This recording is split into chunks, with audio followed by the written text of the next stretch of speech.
Combien d'espèces humaines y avait-il? Cette question semble simple. On dirait qu'on pourrait y répondre d'un mot. Mais dès qu'on ajoute les âges préhistoriques, les fossiles, la recherche génétique et les nouvelles découvertes, l'image commence à changer.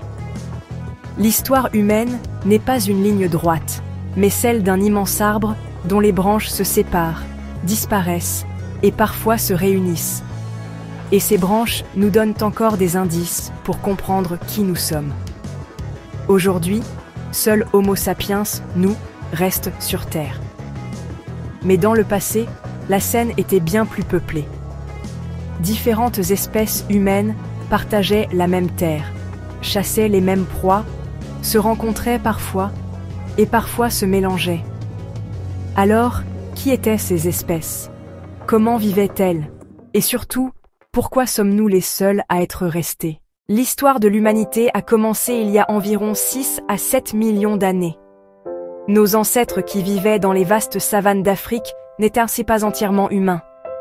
Imaginez, ils pouvaient grimper aux arbres avec leur petit cerveau, mais aussi marcher sur 2 jambes. Ce mode de vie dual fut l'un des plus grands tournants de l'évolution humaine. Le plus célèbre d'entre eux est Australopithecus afarensis.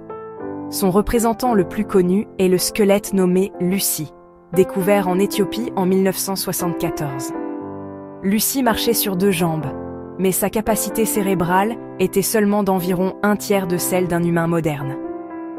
Pourtant, libérer ses mains et pouvoir voir plus loin et utiliser de nouveaux outils étaient les premiers pas en avant. Ces espèces n'étaient peut-être pas nos ancêtres directs, mais sans elles, le voyage de l'humanité n'aurait peut-être jamais commencé. Il y a environ 2,4 millions d'années, Homo habilis est apparu, connu comme l'homme habile. Il fut le premier à fabriquer et utiliser de simples outils en pierre. Imaginez, façonner une pierre pour l'aiguiser et l'utiliser pour couper de la viande ou briser des os. Un petit geste, mais un immense bond.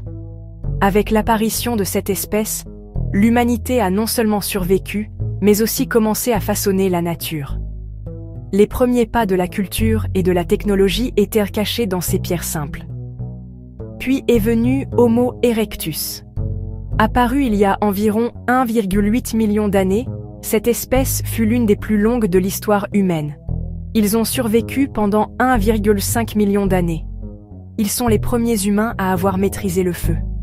Pour eux, le feu n'était pas juste une source de chaleur, mais aussi synonyme de sécurité, de cuisson, et était le cœur de la vie sociale. De petits groupes se rassemblaient autour du feu, ressentant peut-être pour la première fois un sentiment de communauté. De plus, Homo erectus fut le premier à quitter l'Afrique et se répandre en Asie et en Europe. Ces migrations ont ouvert la voie à différentes trajectoires évolutives selon les régions. L'humanité n'appartenait plus seulement à l'Afrique, mais au monde entier. Il y a environ 400 000 ans, une nouvelle espèce apparut en Europe et en Asie occidentale. Les Néandertaliens. Ils étaient forts, robustes, physiquement adaptés au froid. Ils réussirent à survivre aux rudes conditions des âges glaciaires. Mais les Néandertaliens n'avaient pas que des corps puissants. Ils fabriquaient des outils complexes, peignaient sur les murs des grottes et enterraient leurs morts. Certaines preuves suggèrent même qu'ils jouaient de la musique. La recherche génétique a révélé une surprise. Aujourd'hui, 1 à 4% de l'ADN des humains vivants est d'origine néandertalienne. Ainsi, ils n'ont pas complètement disparu. Ils vivent encore dans notre sang. En 2008, un minuscule os de doigt découvert dans la grotte de Denisova en Sibérie a changé l'histoire humaine. L'analyse ADN montra qu'il appartenait à une espèce humaine inconnue. Les Denisoviens. Nous savons très peu de choses sur eux, car nous avons à peine de fossiles. Mais leurs traces génétiques racontent beaucoup. Surtout dans l'ADN des populations asiatiques et océaniennes, leur héritage est clair. En fait, un gène spécial qui permet de survivre en haute altitude sur le plateau tibétain pourrait venir des Denisoviens.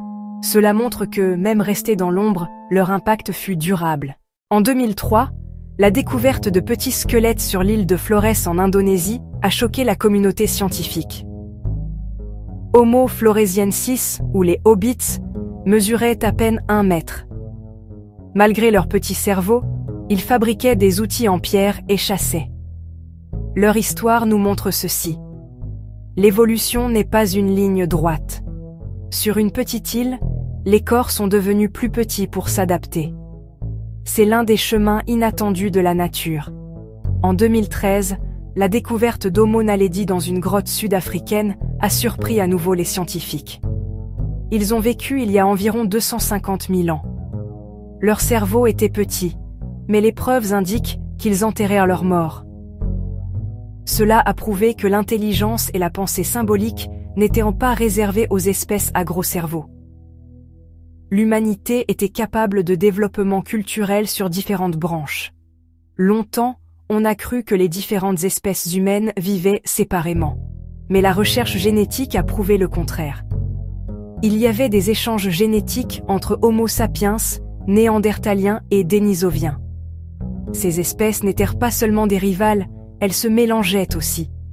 Ce mélange laisse encore des traces dans notre ADN aujourd'hui. D'une certaine façon, nous sommes une combinaison d'espèces disparues. Au milieu de toute cette diversité, pourquoi seuls Homo sapiens sont-ils restés? Il n'y a pas de réponse claire. Mais quelques théories se distinguent, langage et intelligence. Un langage complexe a facilité la coopération et le partage des connaissances. Art et culture. Peinture rupestre, rituels, symboles, tout cela a élargi l'esprit humain. Adaptabilité. Désert, glaciers, forêt tropicale. Nous avons survécu partout. Chance. Parfois, la survie n'était pas liée à l'intelligence, mais à la simple chance, être au bon endroit au bon moment. La question du nombre d'espèces humaines nous aide à comprendre non seulement le passé, mais aussi le présent, car nous portons encore leur héritage. Des gènes d'immunité néandertaliens, l'adaptation aux hautes altitudes héritées des Denisoviens, peut-être même certaines tendances. Nous ne sommes pas que des Homo sapiens. Nous sommes un mélange de toutes les branches de l'arbre humain. Combien d'espèces humaines y avait-il? Les scientifiques d'aujourd'hui parlent d'au moins 9 espèces distinctes, mais ce chiffre pourrait être encore plus élevé. Chaque nouvelle découverte réécrit l'histoire humaine. Peut-être que demain, dans une nouvelle grotte découverte quelque part dans le monde, nous rencontrerons un parent inconnu. L'histoire de l'humanité n'est pas celle des espèces perdues, mais celle de l'héritage partagé qu'elles ont créé ensemble. Et cette histoire n'est pas encore achevée. Si vous avez apprécié ce voyage fascinant à travers l'histoire humaine, n'oubliez pas d'aimer notre vidéo, de vous abonner à notre chaîne et de partager vos pensées dans les commentaires.